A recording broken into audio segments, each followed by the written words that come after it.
Hey everybody, welcome back to my channel. It has been a long time since I've done any videos. I've been mostly streaming and I haven't really been recording any of my track walkthroughs or anything like that. So I figured it's about time to do one. Watkins Glen layout. I'm going to be doing a 4-hour race on Saturday.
You have about 2 laps of fuel left.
.988.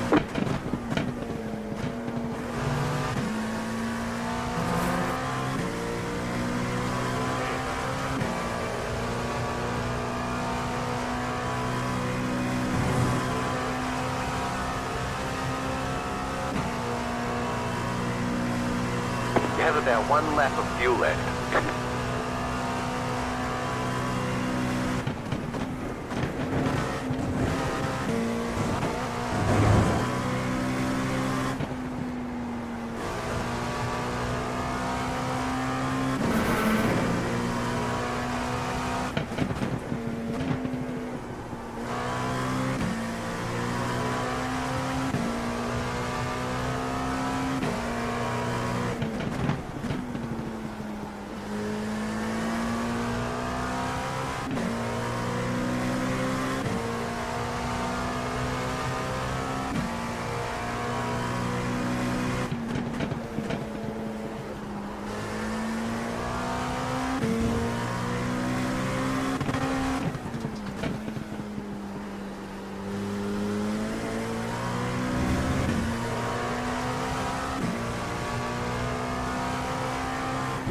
Don't forget to pit this lap for more fuel.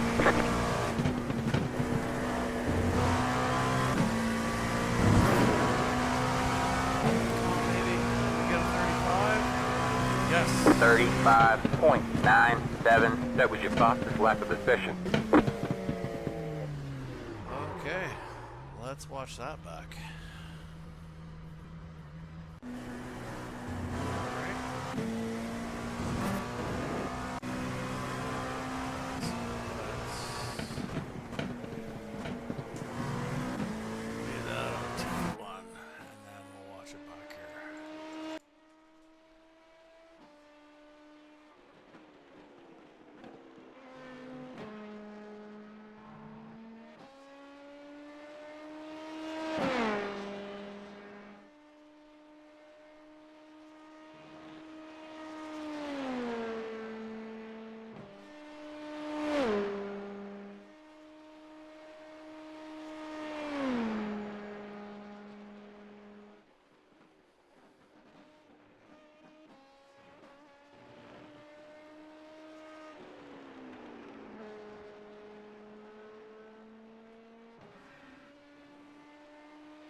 A little bit wide there, could have been a little tighter.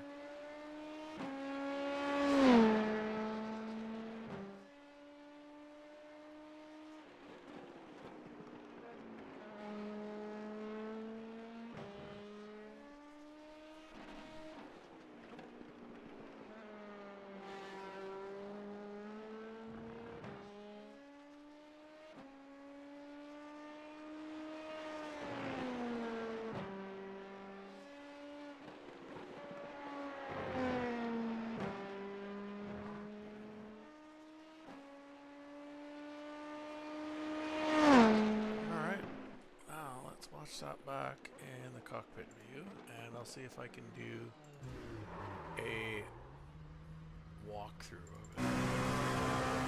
it. Okay, so here we are. We're coming up to the turn 1 braking point. What I usually do, I'm in 6th gear. Let's see if I can. Okay, so as you're coming over this hill, you want to be right on the line, and there is a point right when this pavement ends.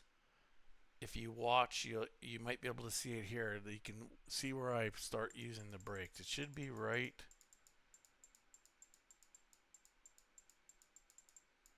there. Yeah, okay, so let's back that up just a couple of frames. So basically the 200 board.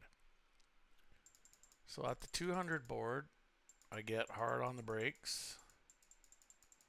What do we get her up to here? Let's see. Looks like about 75%. I get it down into 3rd, and then closer to the apex, I'll downshift into 2nd. And that'll help me. I just want to clip this at the apex. So yeah, see, I'm trying to get it turned in as close as I can to this little bump here. You kind of basically want to have like the outer edge of your tire hit this blue, this part of the blue, the second last blue. And as soon as you hit that, like actually right here, I'm starting to pick up the throttle, but as soon as you hit like once you know you're hitting the apex, that's when you can start picking up the throttle here. And then there you go, it's the run up the hill. So try to keep it as tight to the curve as possible. You can run on that curve a little bit and follow that right curve all the way. Stay tight to it all the way. Same with here. Okay, so this braking zone right here. So there's a line and an orange paint mark on this Armco barrier. Around in between that and the 200 board is where I start braking. So let's watch here. Let's pick it up right. Okay, so yeah, I'm just starting to pick up the brakes, like right in between the 200 board and the orange line on the Armco barrier. So then you want to like downshift twice. There's a a sleeping policeman here, you want to try to miss it. What I usually do is I'll downshift as I'm going over this, kind of like get the car to settle. Let's see if I do it here. Yeah, see right here, I downshift, and that just basically, it's almost like throwing the anchor out a bit. Your back tires are dragging the car to slow down, so you're working against the engine. The engine's actually trying to slow the car down, which seems to like kind of settle the car over this curb. So then, yeah, a little bit of coasting here, and then right back onto the throttle, upshift before you get to that curbing on the left, and then you could try to go out wider here. Sometimes I do, sometimes I don't. I would usually aim for the middle here. Like there's a painted crack line in the asphalt here. I usually aim for that. Like I want to be, around there, and I'll drop the throttle basically when I get to this curbing here. So let's play it out here. There, see, like once I enter the curbing, I'm coming off the throttle. It's up for me. It's just a coast. I don't even think I touched the brakes. A little bit, and then so basically, let's back that up a bit here.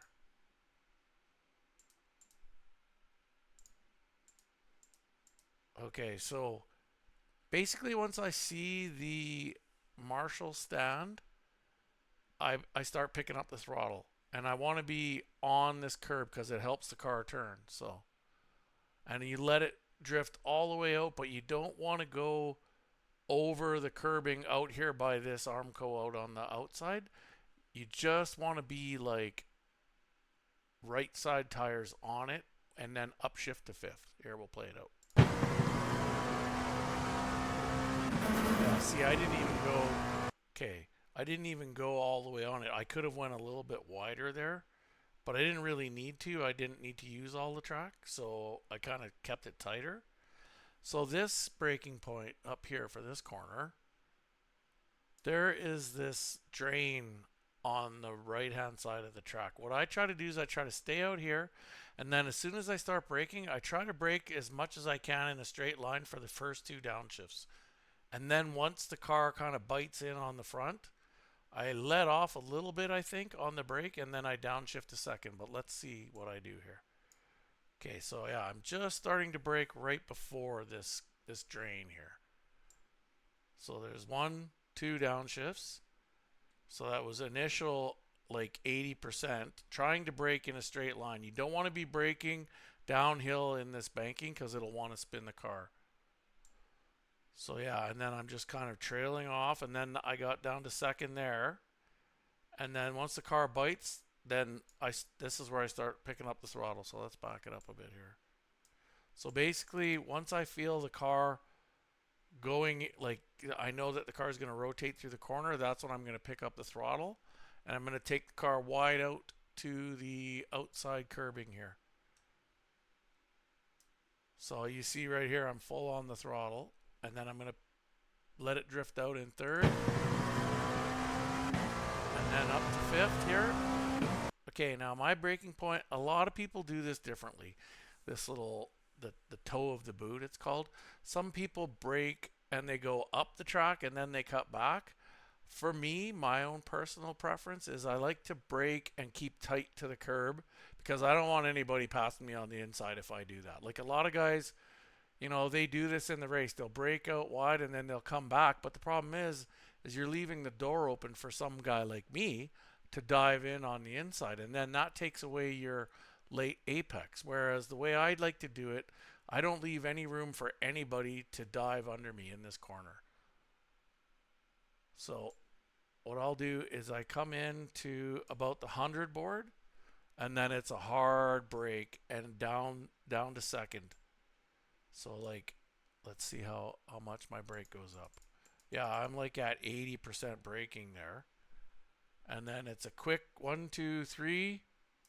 And then just I hold it till I know that I'm going to make the corner, and then I'll pick the throttle back up again. So I'm sliding, I'm sliding. Okay, there. I know I'm going to make it.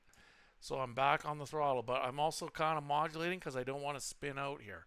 Because if you're on the inside of this corner, it's a little bit easier to spin out than if you're out here and then you cut back in. I've tried both ways. For me, this way seems to be better, but you don't want to hit this curb. Like this little bit that juts out right here, basically from this line in the grass all the way around, you don't want to be on it because that will spin you. You use all of the track out here. Okay, now this braking point. A lot of people have a hard time finding the braking point here. It's basically in between the 200 and the 100 board, but on this line you'll see that there is some black tire marks. So basically right there, there's some black tire marks. I try to brake just before that. So I would say that's like 150. So let's play it through. Yeah, see right here, there's like a skid mark across the paint. I usually try to brake right about here. So let's see. Yeah, there it is. See, I'm right exactly where I said I'm starting to pick up the brake. I'm going to do a quick double downshift and then down to second to hit this apex. And then I'm trailing off as I'm coming in. I'm aiming for this curb. I want to be on this curb, right? So I just missed it. But you see now I'm picking up the throttle now because I know I'm going to make it. But I also sometimes you do not want to grind across this like a skateboard. You want to not cross over this curbing because what'll happen is it'll keep the car pinned over there and you won't be able to get it back to the right to set up for the next corner. So I was lucky here. I kept in the throttle. I knew I was going to make it, but like if I got these tires in the white, I would not be able to turn back until I got to the basically the end of the white, and then by then it's a little bit too late to set up the corner. You can still do that, but it's an erratic right left, and that will make the car loose in this corner. So you see I had a lot of time to get back over here, get the car straight. Now what happens here is basically the car will hit the rev limiter right when it's time for me to start braking. When the car hits the rev limiter, that's when I slow down, and then basically at the top of the hill I'll downshift into second. So brake. And then there, once I'm kind of entering the corner, I'm down into second. I'm trail braking. Just letting it go. And then right about here, I'm just kind of going to dance a little bit on the throttle just to get the car to kind of rotate. And then once I know that I'm going to make the corner, then I start picking up the throttle right here. You see how it was a very gradual. I didn't just thunderfoot the throttle here. It's ramping up slowly because that corner is easy to spin out on. Once I know that I've cleared this rumble stripping on the left and I've got all this pavement to make my corrections out to this rumble stripping, then I'll get back on the throttle. Okay, now this one here, this is, I mean, I've been able to do it with this qualifying setup flat out, but I just find a slight little lift just helps the car get through the corner, turn through the corner better. So right about here, I'll lift a little bit and then just get that curb and then back on it hard and then upshift to fifth. And then, okay, so my braking point here is somewhere at the end of this plastic covering over the tires. I will downshift once, twice into third. Right here, yeah. So basically I'm braking just as I'm getting to the end of that. And then I'm going to get down into third here. I only about 50% braking and then drop it right off here. I'm just trying to clip this so it helps the car turn a bit. Once you see I'm dancing on the throttle a little bit trying to get the car to set up for this curb. Once I hit this curb, I'm going to go full throttle. There, see how I ramped it up right away because it made the lefts dig in. The car turned a little bit extra for me, and then I knew I wasn't going to slide out to the wall, so I went thunderfoot on the throttle right here. So we'll let that play out. Upshift fourth, upshift fifth. There you go, 35.9. And I hope that helps anybody that's doing Watkins Glen the boot. I hope you enjoyed the video. If you did, please hit the like button and subscribe to my channel. It really helps me out.